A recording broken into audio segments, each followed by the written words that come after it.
ಸಮೀಕ್ಷೆಗೆ ಸರ್ಕಾರ ಡೆಡ್ಲೈನ್ ಕೊಟ್ಟಿದೆ. 90 ದಿನಗಳ ಮುಗಿಸೋದು ಅಂತ. ಎಷ್ಟು ತಿಂಗಳಲ್ಲಿ 90 ದಿನಗಳ ಗಡುವು ಕೊಟ್ಟಿದೆ. 9 ದಿನಗಳ 90 ದಿನ ಅವಧಿಯಲ್ಲಿ ಮುಗಿಸ್ತೀವಿ ಅಂತ ಹೇಳಿದ್ರೆ ಬಿಜೆಪಿಯವರು ಇದರಲ್ಲೂ ಕೂಡ ಈ ಹಿಂದೆ ಮಾಡಿದಂತಹ ಮರು ಸಮೀಕ್ಷೆಗೆ ಬಳಕೆ ಮಾಡಿದ 105 ಕೋಟಿ ಕೂಡ ದುಂದು ವೆಚ್ಚ ಮಾಡಲಾಗ್ತಿದೆ ಅಂತ ಆರೋಪ ಮಾಡಿದ್ದಾರೆ. ದುಂದು ವೆಚ್ಚ ಏನಾಗಿಲ್ಲ. ಯಾಕೆಂತಂದ್ರೆ ಇದು ರಾಜ್ಯಕ್ಕೆ ಮತ್ತೆ ಸಮಾಜಕ್ಕೆ ಅಗತ್ಯವಾದಂತ ಸಮೀಕ್ಷೆ ಇತ್ತು, ಹಾಗಾಗಿ ಮಾಡಿದೀವಿ. ಬಟ್ ಈ 10 ವರ್ಷಗಳಾಗಿದೆ ಅಂತ ಕೆಲವರು ಅವರೇ ತೆಗೆದಿರೋದು. ಇಲ್ಲಾಂತಂದ್ರೆ ಇದೇ ಜಾತಿ ಗಣತಿ ಜಾರಿಗೆ ಬರ್ತಿತ್ತು, ಆದ್ರೆ ಅವರೆಲ್ಲ ಕೆಲವ್ರನ್ನ ಮಿಸ್ಲೀಡ್ ಮಾಡಿ ಸಮುದಾಯದವ್ರನ್ನ ಮಿಸ್ಲೀಡ್ ಮಾಡೋದ್ರಿಂದ ಇವಾಗ ಮತ್ತೆ ಅವ್ರನ್ನ ವಿಶ್ವಾಸಕ್ಕೆ ತಗೊಳ್ಳೋದಕ್ಕೋಸ್ಕರ ನಾವು ಮತ್ತೆ ಮಾಡ್ತಾ ಇದ್ದೀವಿ. ಹಾಗಾಗಿ ಜನರನ್ನ ವಿಶ್ವಾಸಕ್ಕೆ ತಗೊಂಡು ಜಾತಿ ಗಣತಿನ ಜಾರಿಗೆ ತರಬೇಕಾದ್ರೆ ಬಹಳ ಮುಖ್ಯವಾದಂಥದ್ದು. ಸೊ ಹಾಗಾಗಿ ಅದಕ್ಕೆ ದುಡ್ಡು ಖರ್ಚು ಮಾಡೋದು ಒಂದು ವೆಚ್ಚ ಆಗಲ್ಲ. ಸಿದ್ದರಾಮಯ್ಯ ತಮ್ಮ ಕುರ್ಚಿ ಉಳಿಸ್ಕೊಳ್ಳಿಕ್ಕಾಗಿ ಕುರ್ಚಿ ಇದಕ್ಕೂ ಕುರ್ಚಿ ಉಳಿಸ್ಕೊಳ್ಳೋಕೆ ಏನು ಸಂಬಂಧ? ಇವಾಗ ಜಾತಿ ಗಣತಿ ಮಾಡದೆ ಹೋದ್ರೆ ಏನು ಅಪ್ಪನ ಕುರ್ಚಿ ಹೋಗ್ಬಿಡುತ್ತಾ? ಇನ್ನೂ ಆಕ್ಚುಲಿ ಜಾತಿ ಗಣತಿ ನಡೆಸಲಿಲ್ಲ ಅಂದ್ರೆ ಇನ್ನೂ ಭದ್ರವಾಗಿರುತ್ತೆ. ಆದರೂ ಕೂಡ ನಮ್ಮ ಪ್ರಣಾಳಿಕೆಯಲ್ಲಿ ನಾವು ಜಾತಿ ಗಣತಿ ಮಾಡ್ತೀವಿ. ಮತ್ತೆ ಜಾತಿ ಗಣತಿಯ ಮೂಲಕ ಯಾರ್ಯಾರು ಸಾಮಾಜಿಕವಾಗಿ, ಆರ್ಥಿಕವಾಗಿ, ಶೈಕ್ಷಣಿಕವಾಗಿ ಹಿಂದುಳಿದಿದ್ದಾರೆ ಅವ್ರಿಗೆಲ್ಲರನ್ನೂ ಸಬಲೀಕರಣ ಮಾಡುವಂಥ ಕಾರ್ಯಕ್ರಮಗಳನ್ನು ಮಾಡ್ತೀವಿ ಅಂತ ಹೇಳಿರೋದಕ್ಕೋಸ್ಕರ ನಾವು ಮಾಡ್ತಾ ಇದ್ದೀವಿ. ಸೊ ಹಾಗಾಗಿ ಇದ್ರೊಳಗೆ ಏನು ದುಡ್ಡು ವೆಚ್ಚ ಇಲ್ಲ. ಬಿಜೆಪಿ ಅವರು ಸುಮ್ಮನೆ ಟೀಕೆ ಮಾಡೋದು ಅವ್ರ ಕೆಲಸ, ರಾಜಕೀಯ ಮಾಡೋದು ಕೆಲಸ ಅವ್ರು ಮಾಡ್ತಿರ್ತಾರೆ. ಏನು ಹಿನ್ನಡೆ ಅಲ್ಲ. ಆಕ್ಚುಲಿ ಇದು ಒಳ್ಳೆಯದು.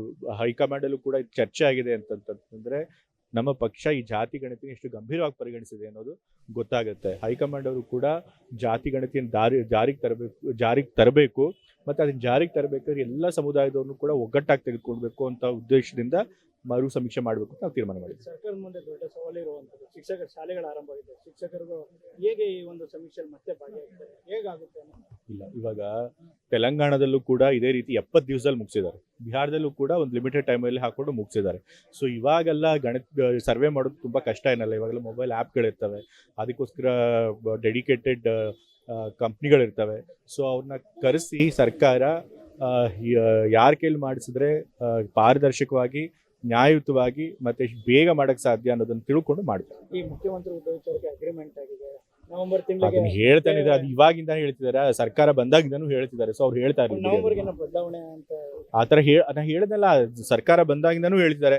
ಇನ್ನೊಂದು 6 ತಿಂಗಳಲ್ಲಿ ಬದಲಾಗ್ತಾರೆ, ಇನ್ನೊಂದು 10 ತಿಂಗಳಲ್ಲಿ ಬದಲಾಗ್ತಾರೆ, 1 ವರ್ಷ ಆದ್ಮೇಲೆ ಬದಲಾಗ್ತಾರೆ, MP ಚುನಾವಣೆ ಆದ್ಮೇಲೆ ಬದಲಾಗ್ತಾರೆ ಅಂತ. ಸೊ ಇವಾಗ ನವೆಂಬರ್ಗೆ ಅಂತ ಹೇಳ್ತಿದ್ದಾರೆ. ಸೊ ಅವ್ರು ಹೇಳ್ಕೊಂಡು ಹೇಳ್ತಿರ್ತಾರೆ. 5 ವರ್ಷ ಮತ್ತೆ ಪೂರ್ಣ. ನಮ್ಮ ಪಕ್ಷ ಚೆನ್ನಾಗಿ ಕೆಲಸ ಮಾಡ್ತೇವೆ, ಮುಖ್ಯಮಂತ್ರಿಗಳ ನೇತೃತ್ವದಲ್ಲಿ ಚೆನ್ನಾಗಿ ಕೆಲಸ ಮಾಡಿದೆ ನಮ್ಮ ಸರ್ಕಾರ. ಸೊ ಹಾಗಾಗಿ ಅವ್ರಿಗೆ ಬದಲಾವಣೆ ಮಾಡೋದಕ್ಕೆ ಯಾವುದೇ ಕಾರಣ ಇಲ್ಲ. ಸೊ ಹಾಗಾಗಿ ಅದು ನಮ್ಮ ಪಕ್ಷ ತೀರ್ಮಾನಕ್ಕೆ ಬಿಟ್ಟಿದ್ದು, ಬೇರೆಯವ್ರ ಬಗ್ಗೆ ಮಾತಾಡಬೇಕಾಗಿದೆ. ನ್ಯೂಸ್ ಫಸ್ಟ್, ನಿರ್ಭೀತಿಯಿಂದ ನಿಮ್ಮ ಪರವಾಗಿ.